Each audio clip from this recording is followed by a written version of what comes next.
ఒక 2 మినిట్స్ షూటింగే కదా, నాకు 10 కోట్ల రూపాయలు వచ్చాయి. ఏం పోయింది నాకు?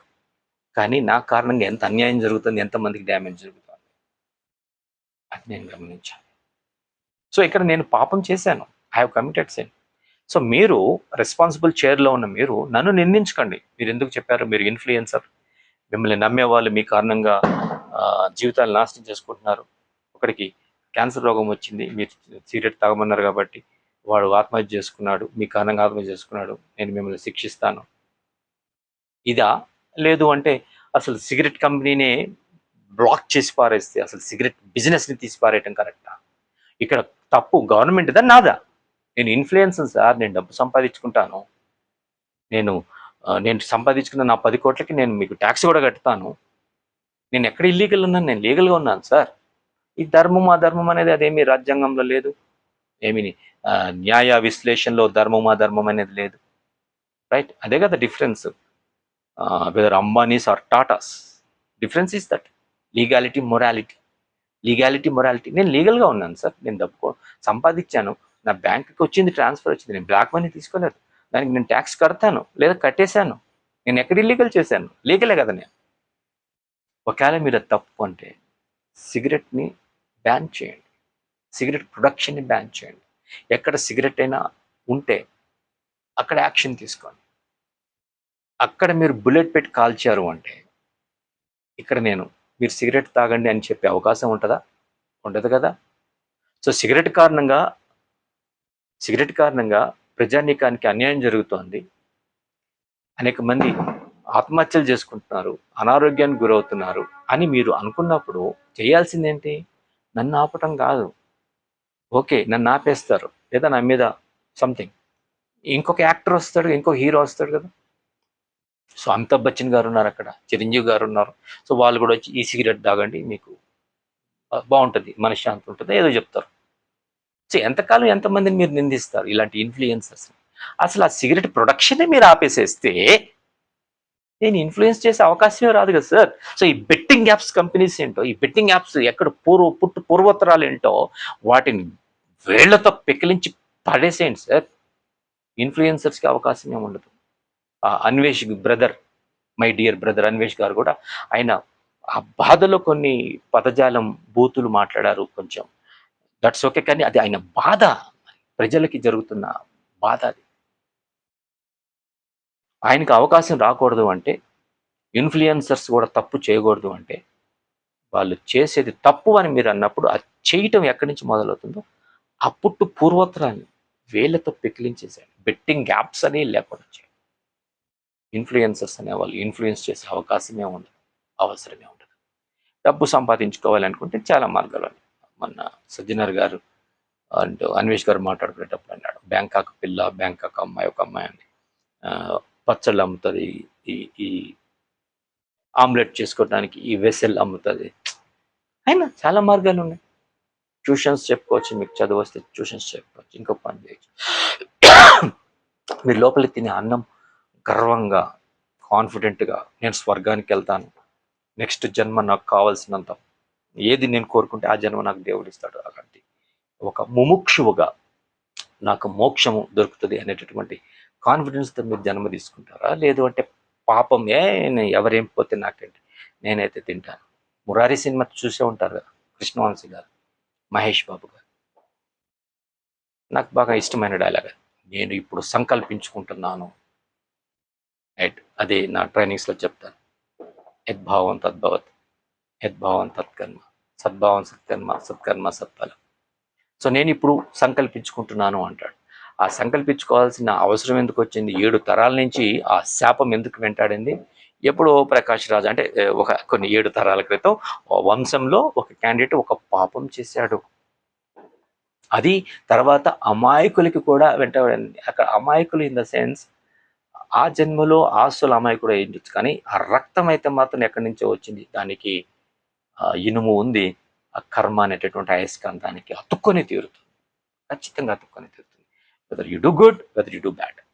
ఖురాన్లో ఒకటి ఉంది, వమియామల్ మిస్కాల జర్రతన్ హైరయ్యర, వమియాల మిస్కాల జర్రతన్ షర్రయ్యర. మీరు చేసే ఒక్క చిన్న ఇంత నువ్వుల గింజ అంత చిన్నదైనా కూడా పుణ్యాన్ని అది వదిలేది లేదు, పాపమైన వదిలేది లేదు. Because magnet attracts iron. Simple, scientific నా. Magnet attracts iron, that is in your blood. It's science. నేనేమి మూఢనమ్మకాలు చెప్పటం లేదు, సూపర్ స్టిషన్స్ నేను మాట్లాడటం లేదు, సైన్స్ చెప్తున్నాను. మ్యాగ్నెట్ ఐరన్ని అట్రాక్ట్ చేస్తేనే చెప్తున్నాను నేను, రైట్? మళ్ళీ ఆ పాపంలో నుంచి రావడానికి మళ్ళీ మహేష్ బాబు ఈ జన్మలో పాస్ట్ లైఫ్ రిగ్రెషన్ థెరపీ చేయాలి. అలాంటి హిప్నాటిస్టుల దగ్గరకు వచ్చి past life regression therapy attend అయితే రూట్ కాజ్ ఏంటి, ఓకే, అప్పుడు పలానా జన్మలో నువ్వు ప్రకాష్ రాజ్వి బ్రిటిష్ వాళ్ళ దగ్గర నువ్వు వ్యసనపరుడు అయిపోయి ఒక తప్పు చేశావు, అది ఇప్పుడు దాన్ని రిజాల్వ్ చేయాలి, లేదా రీఎంబర్స్ చేయాలా, లేదా దానికి ఆన్సర్ చేయాలి అంటే నువ్వు ఈ జన్మలో ఇది చేయాలి. పూర్వజన్మ కృత పాపం వ్యాధి రూపేణ బాధతే తశ్చాంతి ఔషధే దాని జపహోమ సురార్చనాయి. సో మళ్ళీ వీటి మీనింగ్స్ మార్చగలి. నేను చెప్పేది జపం అంటే మీనింగ్ మీ ఇష్టం వచ్చిన జపం కాదు, దానికి ఒక డెఫినేషన్. హోమాలు అంటే మీ ఇష్టం వచ్చిన హోమాలు కాదు, దానికి ఒక డెఫినేషన్ ఉంటుంది. ఆ రిచువల్స్ చేయడానికి ఒక మెథడాలజీస్ ఉంటాయి, ఒక ప్రాక్టీసెస్ ఉంటాయి, అవి నేను మాట్లాడుతున్నాను. దానము అంటే మీ దగ్గర వచ్చేస్తే ఇట్లా ఒక 10 రూపాయలు తీసేసి ఇట్లా ఇట్లా గర్వంగా అహంకారంగా ఇచ్చేది దానం కాదు. ఒక 10 రూపాయలు ఇట్లా పడేసి 100 రూపాయలు ప్రెస్ మీట్కి ఖర్చు పెట్టి 1,00,000 మందికి తెలిసేటట్టు చేసేది, అది కాదు దానం. చాలా మంచి మీనింగ్ ఉంది దాంట్లో. సాత్విక దానం, రాజసిక తామసిక దానం, ఈ దానాలు కూడా నేను మాట్లాడలే అసలు. ద దానం it self has one meaning and definition.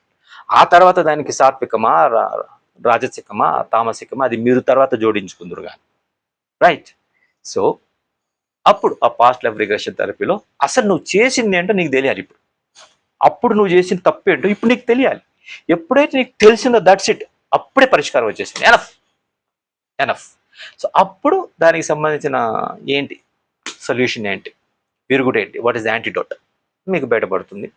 అనేక విధానాలు ఉంటాయి. ఏదో ఒక విధానం మీరు ఫాలో అయిపోయి ఏం చేయాలి, ఆ మ్యాగ్నెట్కి మీకు అట్రాక్ట్ అవుతున్నటువంటి తుప్పు పట్టిన ఇనుముని, రైట్, మంచి ఇనుముగా మార్చుకోవాలి.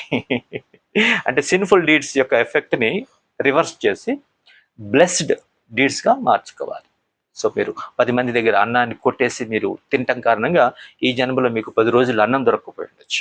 సో అక్కడికి వెళ్ళిన తర్వాత మీకు అర్థమైంది. అప్పుడు మళ్ళీ ఈ దేహంలోకి, ఈ శరీరంలోకి మళ్ళీ వచ్చి ట్రాన్స్లో నుంచి హైప్నాటిజంలో బయటకు వచ్చిన తర్వాత ఆటోమేటిక్గా మీకు తెలుస్తుంది. So sons reason I'm facing these repeated regular downfalls. కాబట్టి నేను ఒక 100 మందికి ఇప్పుడు అన్నం పెట్టేయాలి. ఎవరికి? తనకి తాను సంపాదించుకోలేని వాడికి. 10 బంగళాలు ఉండి, ఒళ్ళంటా బంగారం ఉండి, వాడికి భయపడి అతని దౌర్జన్యానికి నువ్వు గురై ఒక బానిసగా పెడితే అది దానం కాదు, పాపం. భయపడాల్సింది మీరు చేసే పనులకి, ఆ పనులకి సంబంధించి మీకు న్యాయాన్ని తీర్పునిచ్చే భగవంతుడికి. ఎప్పుడైతే మీరు చేసే పనికి మీరు భయపడతారో, ఎలా చేయాలి ఎలా చేయకూడదనే మీకు ఒక శాస్త్రాన్ని, ఒక చట్టాన్ని దేవుడు ఇచ్చాడు మీకు. మీరు నమ్మే విశ్వసించే ధర్మ గ్రంథం ఏదైనా అయ్యొచ్చు, దాన్ని నేను భగవంతుడిచ్చిన చట్టం అంటున్నాను. ఆ న్యాయానికి, చట్టానికి లోబడి పనులు చేయడానికి భయపడండి, తప్పు చేయడానికి భయపడండి, ఆ దేవుడికి శిక్షకి భయపడండి. తరతరాలకి మీకు ధైర్యం ఉంటుంది. ఇదే ఆ ధైర్యం మీ రక్తంలో నుంచి తరతరాలకి వెళ్ళి వాళ్ళు కూడా మంచి పనులు చేస్తారు, పుణ్య కార్యక్రమాలు చేస్తారు. తప్పు చేయడానికి భయపడతారు కాబట్టి వాళ్ళు కూడా ఎప్పటికీ ధైర్యంగా ఉంటారు. That's it. Past life regression therapy ఏం లేదు.